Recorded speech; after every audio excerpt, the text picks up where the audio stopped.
এই দুইটা জিনিস আমরা নিউটনের বলবিদ্যা অনেক ভালোভাবে পড়ছিলাম। তুমি নোট খাতাটা একটু রিভাইজ করলে এই দুইটা জিনিস পাবা। যে কেন্দ্রমুখী বল সবসময় ওই বৃত্তের কেন্দ্র বরাবর কাজ করে, এবং একটা যে কোনো মুহূর্তে বেগ ওই পয়েন্ট থেকে বৃত্তের স্পর্শক বরাবর বাইরের দিকে, এবং ওই পয়েন্ট থেকে আমরা যদি বৃত্তের কেন্দ্র বরাবর একটা রেখা আঁকাই, অর্থাৎ যেটা ব্যাসার্ধ, ব্যাসার্ধ এবং ওই বিন্দু থেকে যে আমরা স্পর্শক আঁকবো তাদের মধ্যবর্তী কোণ সবসময় 90 ডিগ্রি। ওকে, তাহলে আমরা তো এটা বুঝলাম। তাহলে এই কোণটা, যদিও এটা পারফেক্টলি 90 ডিগ্রি এখানে বোঝা যাইতেছে না, তারপরও এটা হচ্ছে 90 ডিগ্রি। ওকে, এই পর্যন্ত তো ক্লিয়ার। তারপরে যেমন আমি যদি এই জায়গাতে এখন এই এই বস্তুটাকে আমি এখন যদি এই পয়েন্টে আমরা এই বস্তুটাকে নিয়ে আসি, তাহলে এই পয়েন্ট থেকে আমরা যেটা ব্যাসার্ধ আঁকবো, এই ব্যাসার্ধ এবং এই পয়েন্ট থেকে যে স্পর্শকটা আঁকবো, এই স্পর্শকের মধ্যবর্তী কোণ হবে 90 ডিগ্রি। ওকে, আবার এই পয়েন্টে তুমি যদি এই বস্তুটাকে কল্পনা করো, তাহলে সেম ভাবে এই পয়েন্ট থেকে যেটা ইয়ে আসবে স্পর্শক, তাহলে এইটাও হবে 90 ডিগ্রি। ওকে, তাহলে আমাদের এই দিকটা হচ্ছে বেগের অভিমুখ। তো এখন এইটা আমাদের বোঝানোর রিজন হচ্ছে, এখন যেটা লাগবে আমাদের সরলরৈখিক বেগের ক্ষেত্রে, মানে এখানে খেয়াল করো, এখানে একটা বস্তু ধরো ইউ জিরো অর্থাৎ স্থির অবস্থায় আছে, এবং এই জায়গাতে তার বেগ হচ্ছে 10 মিটার পার সেকেন্ড। তাহলে তার বেগের ডিরেকশন হচ্ছে এইটা। এখন আমাদের সরলরৈখিক বেগের ক্ষেত্রে বেগের যে ডিরেকশন ওই দিক বরাবরই তো আমাদের সরণ হয়। তো এখন আমি কি বলবো, এটার এটা সরণের যে ডিরেকশন, এটা কোন দিক বরাবর হবে? বেগ যেদিকে ক্রিয়াশীল ওই দিকে তো সরণ হবে না। এখন এই যে আমাদের কেন্দ্রমুখী বল দ্বারা একটা বস্তুকে আমরা যে ঘোরাচ্ছি, তাহলে তার প্রতি মুহূর্তে বেগের ডিরেকশন যেই দিকে, তার সরণের ডিরেকশন ওই দিকে। এটা বুঝছো?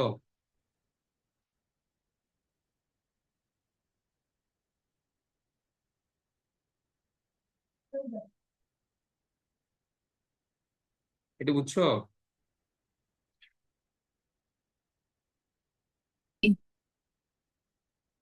এ তো এই জন্য হচ্ছে আমরা যদি এই যে বৃত্তাকার অবস্থায় একটা বস্তুকে ঘোরার সময়, আমরা যদি এই মাথার উপরে একটা বস্তুকে আমরা যদি ঘুরাই, তো নর্মালি যদি সুতাটা ছিঁড়ে যায় অথবা আমরা যদি ছেড়ে দেই, ওই বস্তুটা তো তারপরও বৃত্তাকার পথে তো ঘুরতে থাকে না। ওই বস্তুটা ছিটকে চলে যায়। ওইটা কোন দিক বরাবর ছিটকে চলে যায়? যেই মোমেন্টে ছিড়বে ওই মোমেন্টে স্পর্শক বরাবর ছিটকে যাবে, কারণ ওই মুহূর্তে তার বেগের ডিরেকশন হচ্ছে স্পর্শক বরাবর।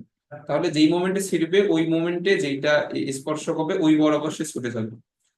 ওকে, এখন যেহেতু তার সরণের ডিরেকশন হচ্ছে বেগের দিক বরাবর, তো বল ক্রিয়াশীল কেন্দ্র বরাবর, আর বলের সাথে প্রতি মুহূর্তে সরণের ডিরেকশন হচ্ছে 90 ডিগ্রি করে।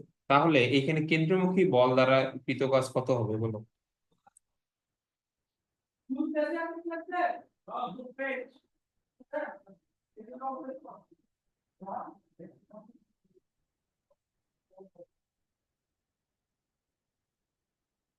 এটা বুঝো নাই এখনো? বুঝছি। জিরো। হ্যাঁ, তাহলে এখানে কেন্দ্রমুখী বল দ্বারা কাজ হচ্ছে,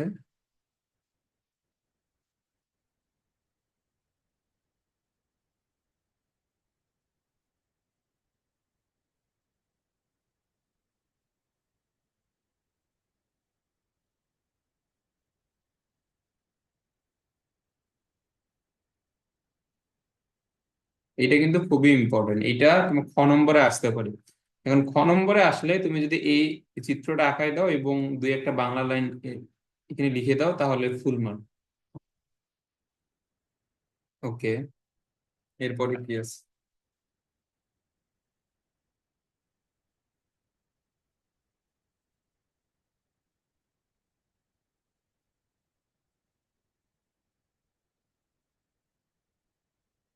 এরপরে এই টপিকের আর কিছু নাই।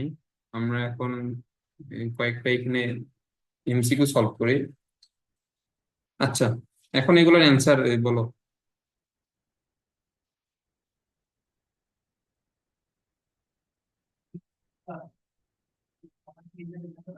এটা হবে ঘ নাম্বার, W = F S।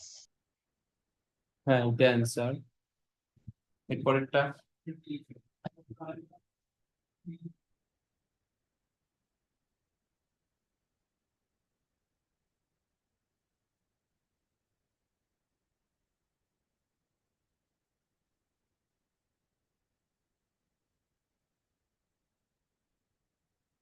এটা হচ্ছে গ নাম্বার, নিউটন মিটার। হুম। তারপরটা।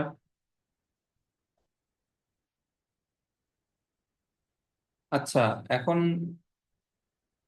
এইখানে একটা জিনিস বলে দেওয়া হয় নাই, ধরো।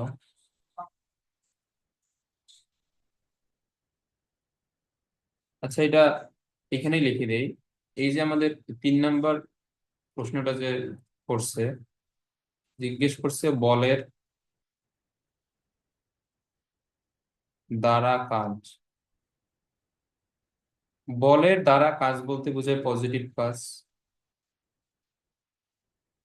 আর বলের বিরুদ্ধে কাজ এ- বলতে তো এটা নর্মালি তো বোঝাই যায়। বলের বিরুদ্ধে কাজ বলতে বোঝায় নেগেটিভ কাজ। হ্যাঁ, এখন এটার অ্যান্সার বলো।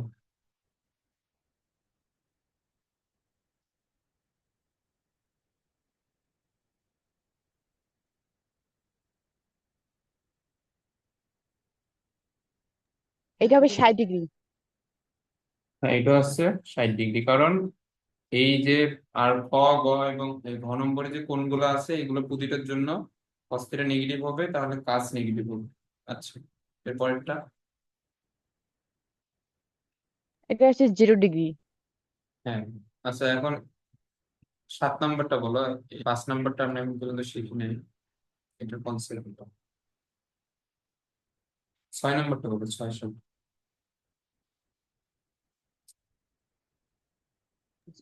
এটা হচ্ছে 90°।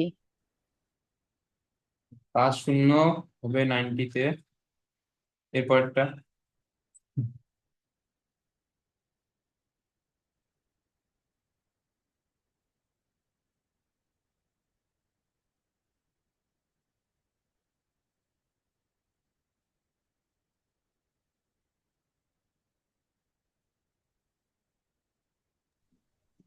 আহ, ক নাম্বারটা 180 থেকে। হ্যাঁ, এটা হচ্ছে 90 ডিগ্রি থেকে বড়, 180 থেকে ছোট অথবা সমান, তাহলে ক নম্বরটা বোঝায়। ওকে। এরপরে এরপরে বলো।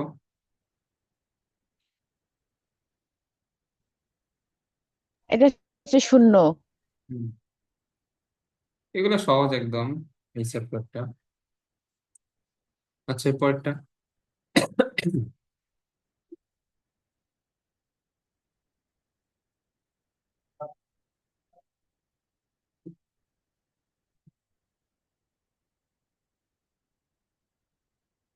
এইটা হবে বল ও সরণের মধ্যবর্তী কোণ 0 হয়। হুম। এরপরটা তো সহজ, এটা কি হবে? এটা হবে সর্বোচ্চ। হুম। এইসব প্রশ্নই বোর্ডে আসে, একদম সহজ সহজ প্রশ্ন। আচ্ছা, এরপরটা বলো।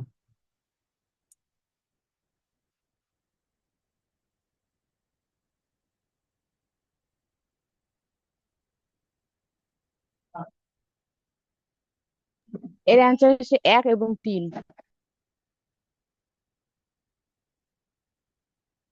হ্যাঁ, 1 এবং 3, এর উপর কোনো কাজ হয় না। বল, এই বল তো ক্রিয়াশীল অবশ্যই হবে, এটা হচ্ছে কেন্দ্রমুখী বল। আর 3 নাম্বারটা কিভাবে অ্যান্সার, এটা বলতে পারবো? আচ্ছা, এটা তো মানে এমনিতে বুদ্ধি খাটায় বলা যায়, 2 যেহেতু হবে না, তাহলে 1 3 অ্যান্সার, কিন্তু তিন। তিন এখন যদি আমি বলি যে 3 কিভাবে অ্যান্সার হবে?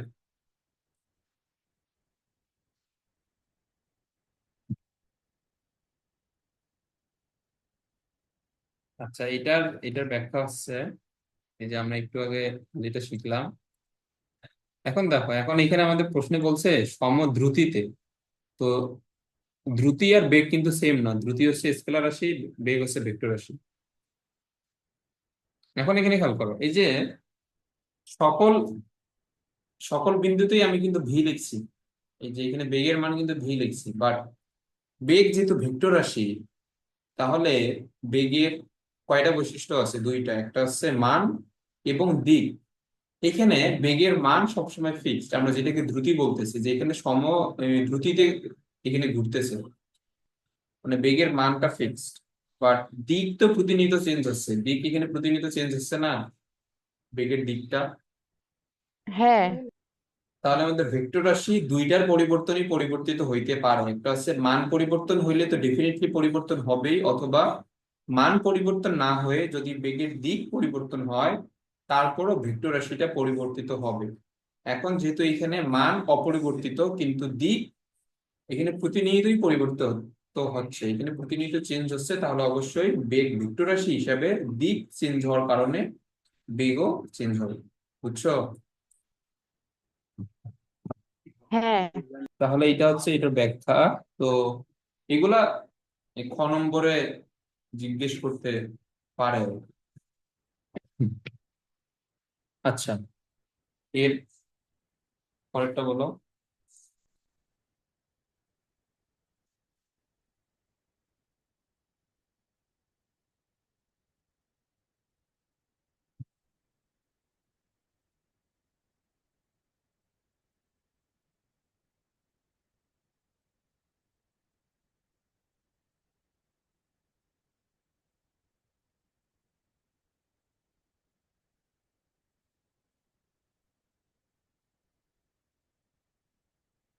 এটা হচ্ছে 1-3। 1-3, বস্তু সমত্বরণে গতিশীল থাকলে,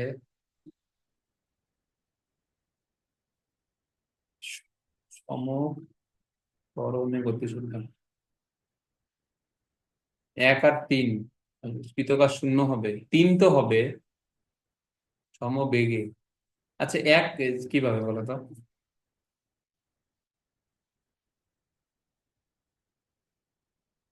এক হচ্ছে বস্তু সমবেগে থাকলে এর তো কোনো ত্বরণ থাকে না, ত্বরণ না থাকলে তো কাজ থাকে না।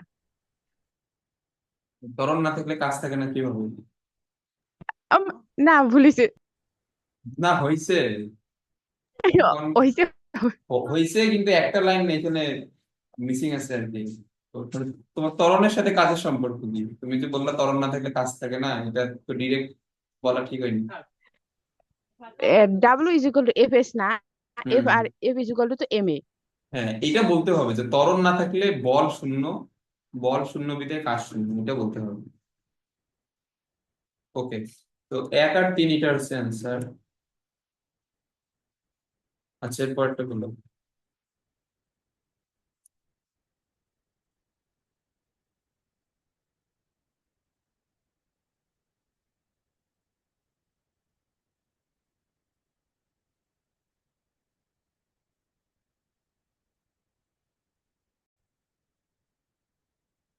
আচ্ছা, একটু দাঁড়াও, ওয়াইফাই সম্ভবত চলে গেছিল আমার এখানে।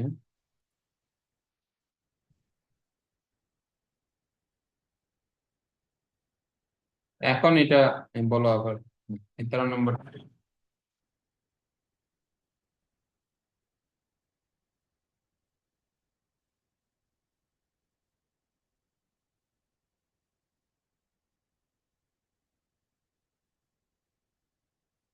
এটা বলো, এটা একদমই সহজ। এটা 1-3। 1 নম্বরটা কিভাবে বলো দেখি?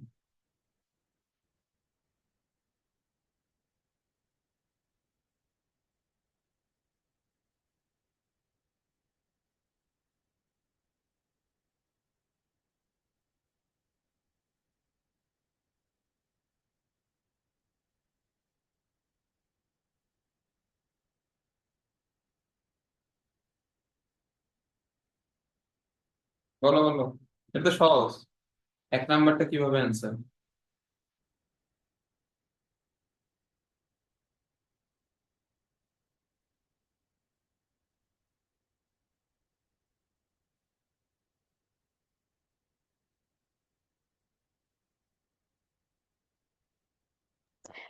তুমি বলো। তুমি অ্যান্সার না জেনে এগুলা এগুলা কিভাবে বলতেছো? ওকে, এটা না, হচ্ছে, আচ্ছা দেখো, এখানে বল বল প্রয়োগে যদি এইখানে উলম্ব দিকে সরানো, আর এখানে দুই নাম্বারটা তো হবে না, এটা তো এমনিতে বোঝা যায়, কারণ কস্তিটা কেন এখানে দুই নাম্বারটা তো হবে, এই দুই নাম্বারটা কেন হবে না? এখানে অ্যান্সার তো তিনটাই। এই কস্তিটা যদি জিরো হয় তাহলে তো কাজ তো জিরো হবেই, কারণ আমাদের এই কাজের সূত্র কি, এফ এস কস্তিটা না, তো কস্তিটা যদি জিরো হয় তাহলে তো জিরো হবেই। আর স্মরণ না ঘটলে অর্থাৎ এস জিরো, এস জিরো হলে তো কাজ জিরো। এটা এটা তিনটাই অ্যান্সার। এখন এখানে আমাদের প্রথমটা কিভাবে অ্যান্সার, বস্তুর উপর বল প্রয়োগে যদি উলম্ব দিকে সরণ হয়, অর্থাৎ এইখানে আমাদের একটা বস্তু আছে, এই বস্তুটাকে আমরা বল প্রয়োগ করলাম লম্ব বরাবর, বাট এই বস্তুটা সরে গেল ডান দিকে, তাহলে এখানে মধ্যবর্তী কোণ হয়ে যাবে 90 ডিগ্রি, তো কস 90 জিরো, অর্থাৎ এখানে কাজ হয়ে যাবে জিরো। তো এটার অ্যান্সার হচ্ছে তিনটেই।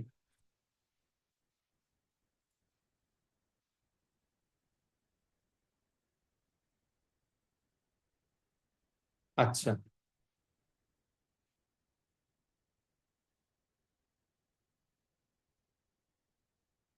এটা একটু এইখানে রাখি, কারণ আমাদের এখানে ডট গুণ লাগবে এখানে।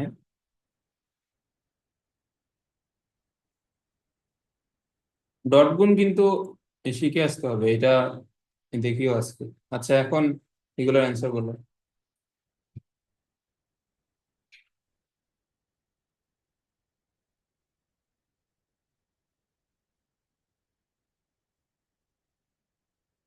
আচ্ছা, এখানে 16 নাম্বারটা তুমি বলো।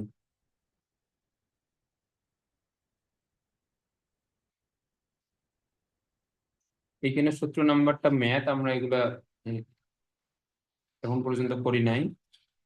তো এখানে বলছে 10 নিউটন বল প্রয়োগে একটি গাড়িকে 100 মিটার সরাতে কত কাজ করতে হবে, এখানে মধ্যবর্তী কোণ হচ্ছে 60 ডিগ্রি।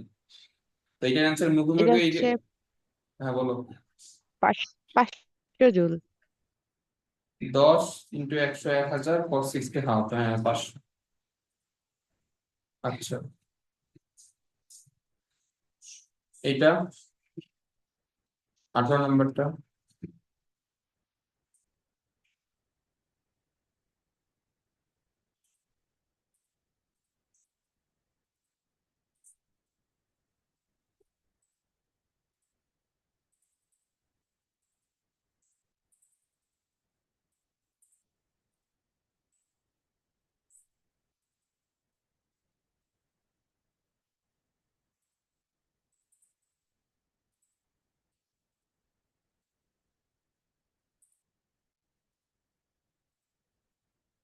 সহজ তো, এখানে বল দেওয়া আছে 2 নিউটন, সরণ হচ্ছে যে 1 মিটার, তাহলে কাজ কি হবে? 2 × 1 2 জুল। এইখানে ভর যে দেওয়া আছে, এখানে ভরের তো কোনো দরকার নাই, ভর এখানে এমনি দিয়ে রাখছে। এখন এই ম্যাথ মেডিকেলে আসছে তো, মেডিকেলে এইরকম এই যে বাচ্চাদের ম্যাথই আসে, কারণ মেডিকেলে তো ক্যালকুলেটর নাই, এই জন্য অনেক সহজ ম্যাথই আসে।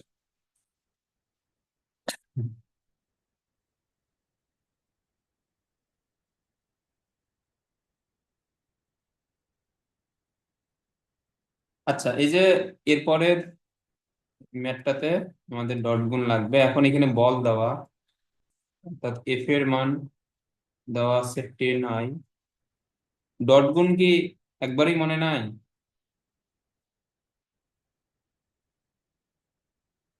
ডট গুণ তো সহজ। আস- আছে মানে। আচ্ছা, এখানে আর দেওয়া আছে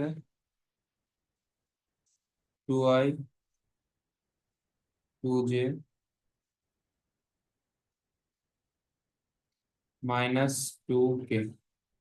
ওকে, তাহলে আমরা জানি W is equal to F dot S. এখানে এস বলতে আর, তাহলে এটার এই দুইটার ডট গুণফল কি হবে? আই এর সাথে আই গুণ, জে এর সাথে জে গুণ, কে এর সাথে কে গুণ। এটা কেন করা হয়? কারণ আই এর সাথে আই এর ডট গুণ করলে 1 হয়, এবং আই এর সাথে জে অথবা আই এর সাথে কে এর ডট গুণ করলে এগুলো কত হবে? 0 হবে। ওই জন্য আমরা এগুলা লিখি না। এগুলো মনে আছে? আচ্ছা, তাহলে এটা হবে 20, হ্যাঁ। 20 -20। তাহলে অ্যান্সার হচ্ছে 20। আচ্ছা, এটা তখন লিখে দিলাম না, এটা আবার এখানে প্রশ্নের মধ্যে দিয়ে রাখছে। আচ্ছা, এটা লিখে দেই যে এই বিভিন্ন যে একক গুলা, এগুলা নর্মালি এইচএসসি তে এগুলা আসবে না, এগুলা হচ্ছে যে ভর্তি পরীক্ষাগুলোতে আসে। আচ্ছা, এখন এইখানে যে এককটা আছে কেজিএম, এটা হচ্ছে কিলোগ্রাম মিটার।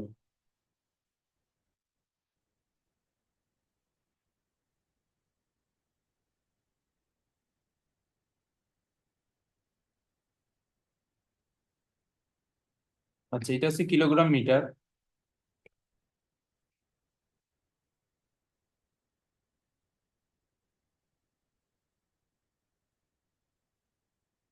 তো এটাতে আমাদের এখানে এখানে সংজ্ঞাটা মনে রাখতে হবে। এই 1 কেজি ভরের বস্তুকে 1 মিটার উঠালে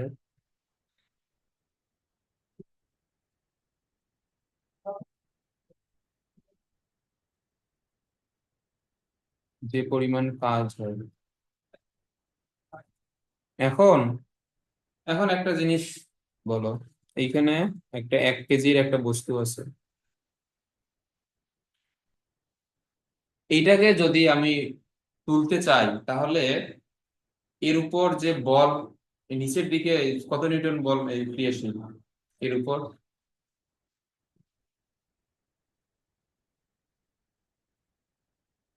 9.8 নিউটন না, এগুলো তো সহজ। এ- এটা বুঝো নাই? W is equal two MG, অর্থাৎ 1 × 9.8, মানে এর উপর 9.8 নিউটন বল ক্রিয়াশীল। তো এই বস্তুটাকে আমি যদি গতিশীল করতে চাই, তাহলে এর উপর আমার উল্টো দিকে 9.8 নিউটনেরই সমান মানের একটা বল প্রয়োগ করতে হবে, বা তার চেয়ে বেশি।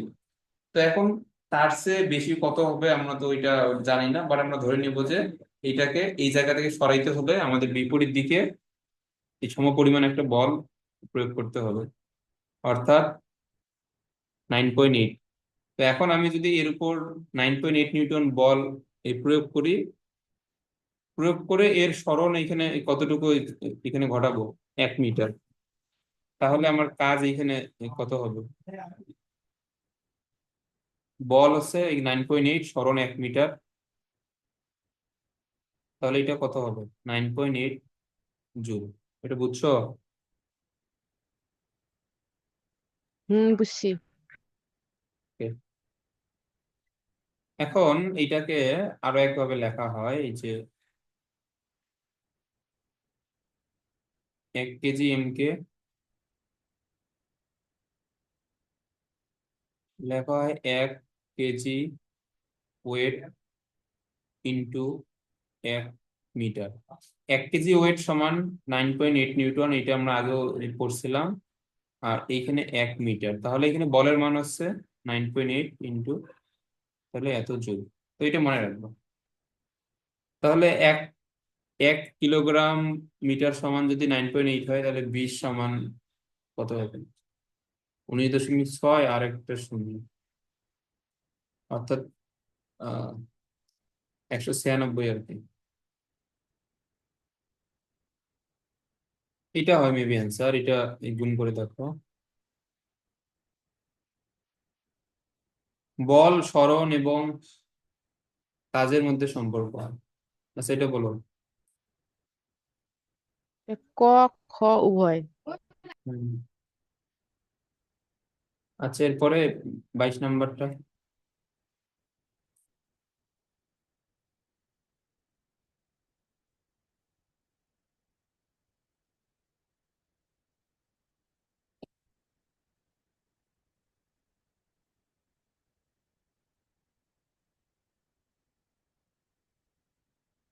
এখন দেখো, এখন এখানে আমাদের বলছে যে একটা বিন্দু থেকে আর একটা বিন্দুতে এখানে নিয়ে যাওয়া হয়েছে। তো এখানে সরণ কি হবে বলতো? এই দুইটার বিয়োগফল।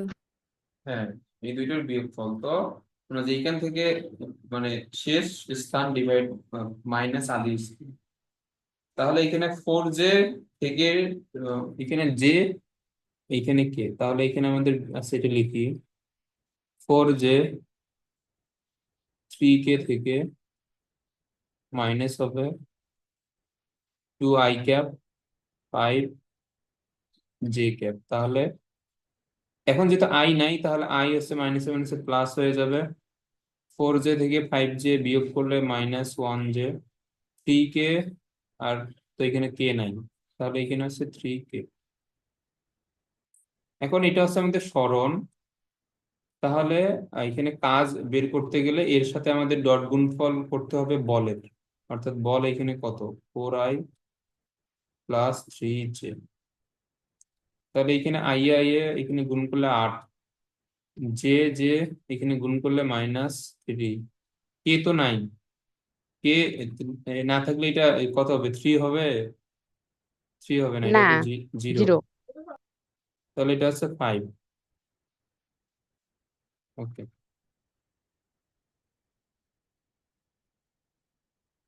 এরপরে এখন এইখানে এই 14 নম্বরটা তো পারবা, এই ডট গুণফল করে। এখন যে এখানে মধ্যবর্তী কোণ নির্ণয় করতে বলছে, এটার সূত্র কি? ডট গুণফল থেকে আমরা এগুলো তো শিখছিলাম এই ভেক্টরে। কোণ নির্ণয় করার সূত্র কি?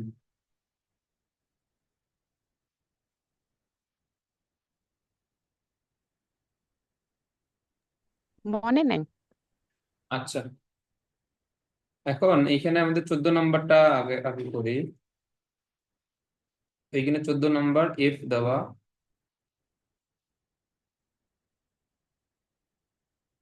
2i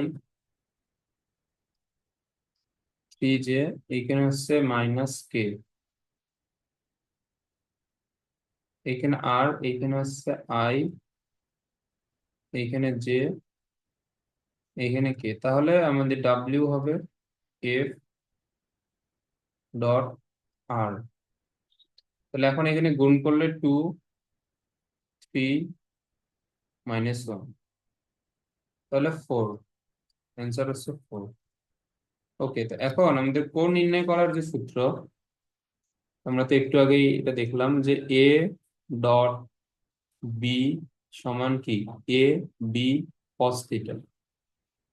এখানে এই যে এ বি, এই এ আর বি এসব কি, এগুলো হচ্ছে ভেক্টরের মান। তাহলে কস থিটা সমান কি হবে,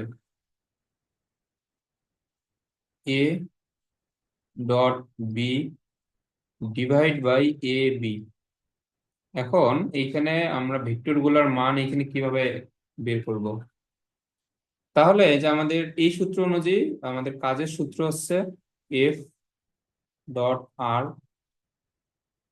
তাহলে এফ ডট আর সমান কি হবে, এফ আর কস থিটা। তাহলে এখানে কস থিটা সমান হবে F dot R divide by F into R. তো এখানে এফ ডট আর এর মান, অর্থাৎ এই ডট গুণফলের মান তো আমরা এখানে অলরেডি পাইছি। তাহলে এখন আমাদের দরকার এফ এর মান এবং আর এর মান। তো একটা ভেক্টর দেয়া থাকলে ওই ভেক্টরের মান হবে √over x² plus y² plus z², অর্থাৎ আই জে এবং কে এর সহগের উপর স্কোয়ার। তাহলে 2², 3², এটা হচ্ছে -1 এর উপর স্কোয়ার। তাহলে এটা কত হবে, 9 আর 4 13 আর 1 15, না 14। আর আর এইখানে কত, আর হচ্ছে যে এখানে √1 1 1, তাহলে 1², 1², 1², তাহলে এটা √3। তাহলে কস থিটা, উপরে এফ ডট আর এর মান হচ্ছে 4, নিচে হচ্ছে √14। আচ্ছা, এখানে এই যে আমরা যখন মান লিখবো তখন এখানে ভেক্টরের উপর এখানে ভেক্টর চিহ্ন দেওয়া যাবে না, এখানে শুধুমাত্র আর হবে। তো এখন এইটা মান এখানে বের করে তারপর এই থিটার মান কজ ইনভার্স দিয়ে এটা বের করো। আমার কাছে ক্যালকুলেটর নাই, এটা বের করো।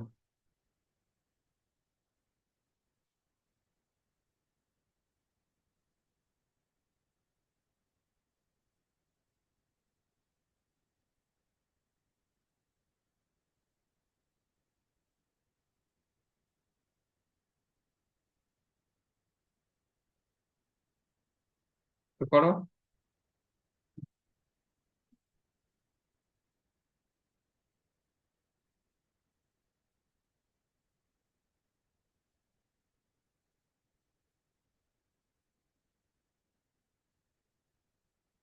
এখনো হয় নাই? কজ। দাঁড়াও একটু। আচ্ছা, করো।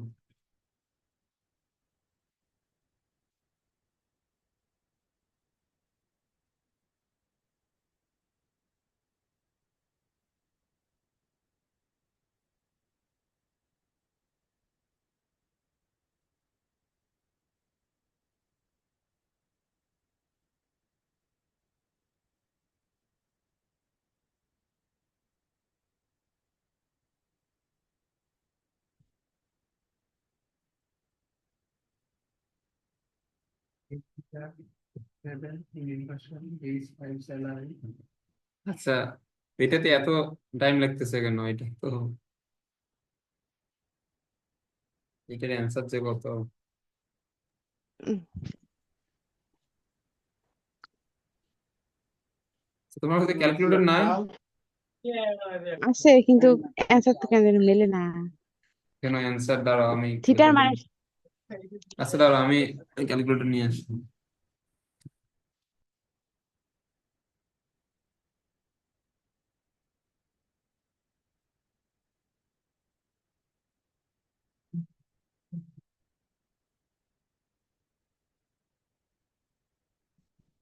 এটার অ্যান্সার 4। কোথাও কি ভুল করছি নাকি? এটা 4 হবে না, 2 3 -1। হ্যাঁ, 4ই তো হবে। আর এটা কত? 4, মানে 13 আর 14। 14 আর √3।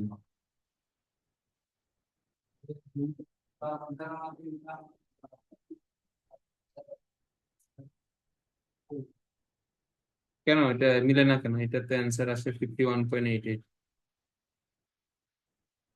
তোমার এটা আসে না?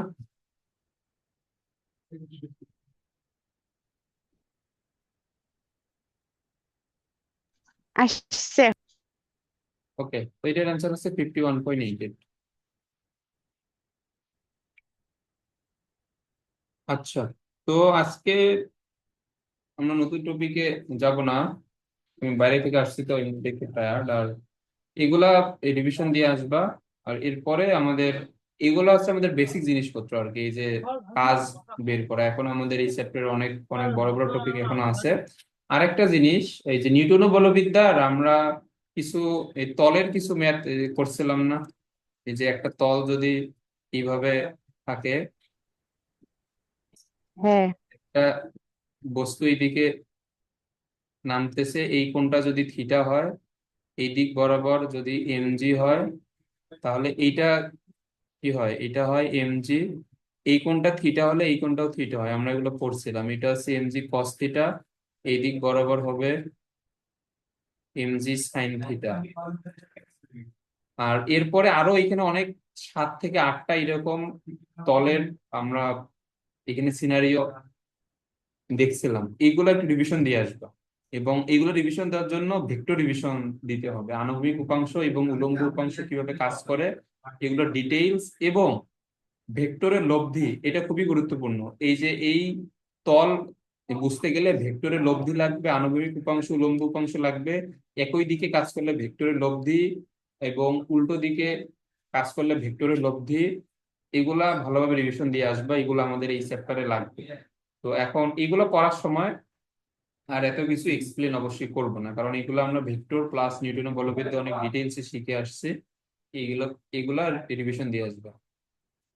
আর একটা জিনিস রিভিশন দিয়ে আসবা, এটা হচ্ছে 9-10-এ যে ম্যাথ গুলা ছিল, এই যে একটা বস্তুকে ঢিল মারলে ধরো যে সেটা উঠবে 100 মিটার উচ্চতায়, তাহলে 50 মিটার উচ্চতায় তার গতিশক্তি অথবা বিভব শক্তির অনুপাত, তারপর কত উচ্চতায় গতিশক্তি বিভব শক্তি দ্বিগুণ হবে, এই টাইপের ম্যাথ গুলা একটু দেখে আসবা। তারপর কুয়ার ম্যাথ বিশেষ করে, এই কুয়ার ম্যাথ তো করছো 9-10-এ, না? করছি তো মনে হয়। হ্যাঁ, মনে হয় কেন, এই কর্মদক্ষতার ম্যাথ তো করছো অবশ্যই।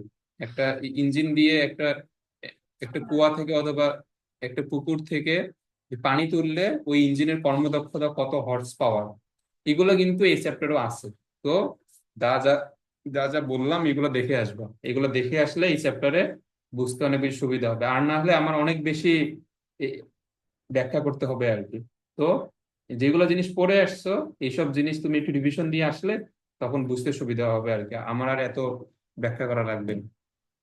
ওকে, তো এগুলো দেখে আসবে। একটা হচ্ছে নিউটনের বলবিদ্যা, এই যে এই তলের জিনিসটা, তারপরে উলম্ব উপাংশ, আনুভূমিক উপাংশ এবং ভেক্টরের লব্ধি, তারপরে কুয়ার ম্যাথ, তারপরে যে কত উচ্চতায় গতিশক্তি বিভব শক্তি এত গুণ হবে, এই টাইপের ম্যাথ গুলা, তারপর কর্মদক্ষতার ম্যাথ ইঞ্জিনের, এইসব দেখে আসবা, তাহলে আমাদের এই চ্যাপ্টার আমরা খুবই তাড়াতাড়ি শেষ করতে পারবো আর কি। আচ্ছা, ওকে, দেখে আসবো, কিন্তু তুমি এই অধ্যায় শর্ট করে হ্যাঁ, করে পড়াইও। এর কিন্তু এই দেখি। অধ্যায় তুমি শর্ট করে পড়াবা না, না বিস্তারিত না, শর্ট করে বিস্তারিত না, না পড়াইও। শর্ট করে না, আমি তো বললাম যে আমাদের যতটুকু লাগে আমি অতটুকুই পড়াবো, সমস্যা নেই। না, যতটুকু লাগে না।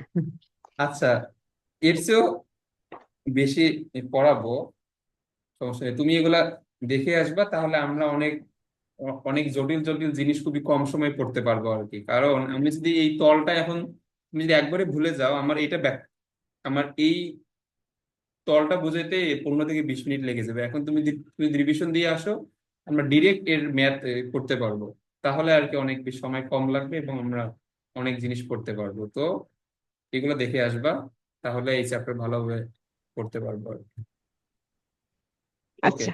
তো আজকে এখানে থাক।